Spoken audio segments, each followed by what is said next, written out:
श्री स्वामी समर्थ. भोगीच्या दिवशी चुकूनही खाऊ नका ही एक भाजी, अन्यथा भोगावे लागतील भयंकर परिणाम. नमस्कार मित्रांनो, आपल्या हिंदू धर्मात प्रत्येक सणाचं एक विशेष महत्त्व असतं. मकर संक्रांतीच्या आदल्या दिवशी आपण भोगी साजरी करतो. पण तुम्हाला माहीत आहे का, याच आनंदाच्या दिवशी कळत न कळत केलेली एक छोटीशी चूक तुमच्या आयुष्यात दुःख आणि दारिद्र्याची सावली आणू शकते.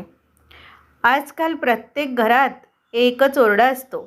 हातात पैसा टिकत नाही, मुलांची प्रगती खुंटली आहे किंवा घरात सतत कटकटी होतात. सख्यांनो, विचार करा, तुम्ही खूप कष्ट करता, देवाची भक्ती करता, तरीही नशिबाची साथ का मिळत नाही? कदाचित याचं उत्तर तुमच्या स्वयंपाकघरात दडलेलं असू शकतं. भोगीच्या दिवशी आपण आवर्जून लेकरूवाळी भाजी करतो, पण या दिवशी एक अशी भाजी आहे जी चुकूनही घराच्या उंबरठ्याच्या आत आणायची नसते आणि खायची तर अजिबात नाही. जर ही भाजी या दिवशी तुमच्या ताटात आली तर मात्र भयंकर आर्थिक संकट आणि घरात अशांतता निर्माण होऊ शकते. ती भाजी कोणती आणि या संकटातून वाचण्यासाठी कोणता उपाय करायचा हे जाणून घेण्यासाठी हा व्हिडिओ शेवटपर्यंत नक्की पहा, कारण अर्धवट ज्ञान नेहमीच घातक असतं. मैत्रिणींनो, भोगी म्हणजे आनंद उपभोगायचा दिवस. या दिवशी आपण निसर्गाची पूजा करतो, पण शास्त्रात असं म्हटलं आहे की विशिष्ट तिथीला काही विशिष्ट गोष्टी वर्ज्य असतात. तुमच्या घरातील लक्ष्मी तेव्हाच प्रसन्न होते जेव्हा तुम्ही नियमांचे पालन करता. जर तुमच्या मुलांच्या लग्नात अडथळे येत असतील किंवा पतीच्या नोकरीत प्रगती होत नसेल, तर आजचा हा उपाय तुमच्यासाठी मोलाचा दगड ठरेल.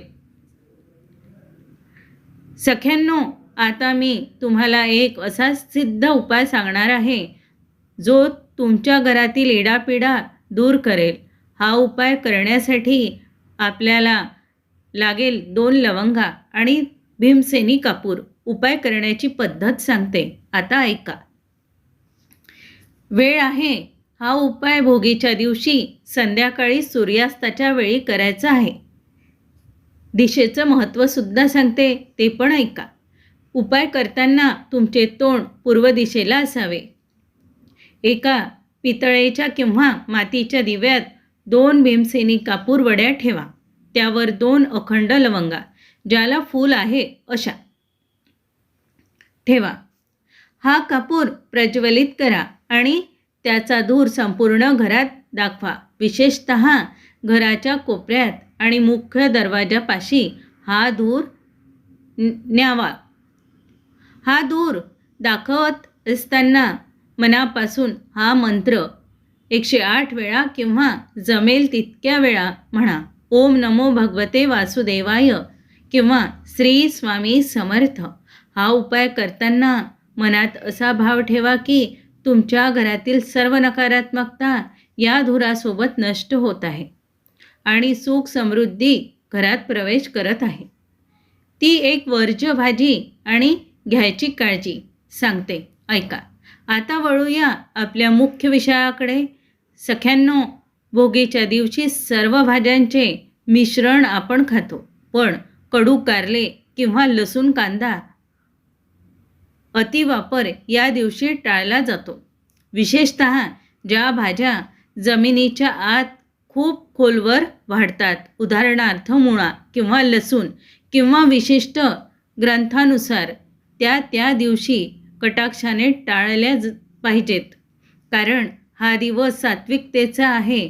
तामसी भोजन या दिवशी केल्यास घराची बरकत जाते असं मानलं जातं. व्हिडिओमध्ये आपण पाहणार आहोत की संक्रांतीच्या दिवशी कोणत्या 5 वस्तूंचे दान केल्याने पितृदोष दूर होतो. आपण भोगीचे महत्त्व पाहिले. आपण बोलणार आहोत मकर संक्रांतीबद्दल. मकर संक्रांतीचा सण म्हणजे केवळ तिळगुळ खाण्याचा सण नाही, तर हा दिवस आहे आपल्या आयुष्यातील दोष मिटवून पुण्य पदरात पाडून घेण्याचा. तुम्हाला माहीत आहे का, आपल्या प्रगतीमध्ये येणारे अनेक अडथळे या पितृदोषामुळे असू शकतात. घरात आजारपण, लग्नाचे योग न जुळणे किंवा मुलांच्या अभ्यासात लक्ष न लागणे ही पितृदोषाची लक्षणे असू शकतात. पण घाबरू नका.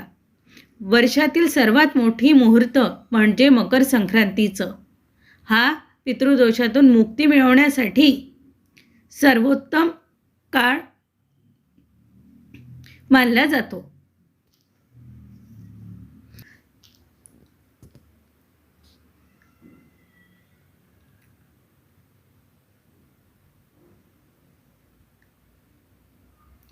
आज मी तुम्हाला अशा 5 वस्तू सांगणार आहे ज्याचे दान केल्याने तुमचे पूर्वज तृप्त होतील आणि तुम्हाला शुभ आशीर्वाद देतील.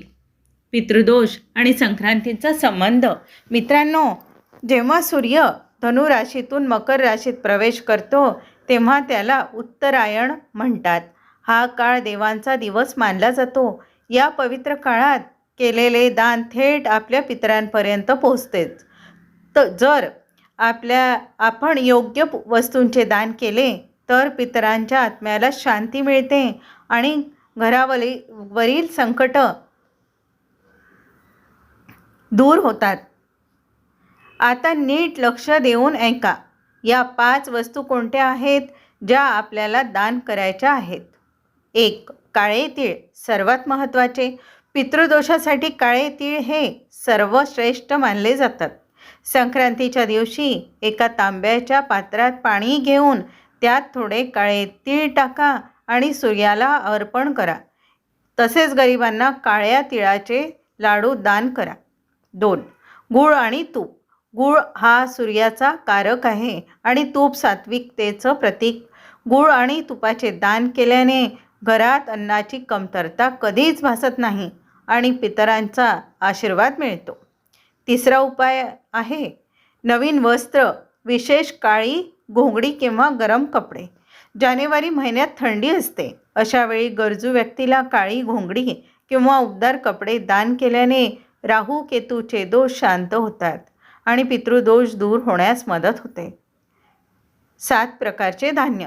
ज्वारी, बाजरी, गहू, तांदूळ, हरभरा, मूग आणि उडीद या 7 धान्यांचे मिश्रण दान करा.